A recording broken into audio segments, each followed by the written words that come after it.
বাংলাদেশের জনগণ রক্ত দিয়েছে, জীবন দিয়েছে।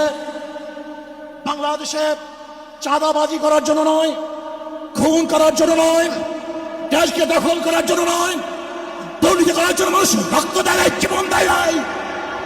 বাংলাদেশের মানুষ জীবন দিয়েছিল, মানুষ মুক্তি পাবে, শান্তি পাবে। আমার গরিব দুঃখী মানুষ ক্ষুধার্ত থাকবে না। বাংলাদেশের একজন মানুষও খোলা আকাশের নিচে থাকবে না।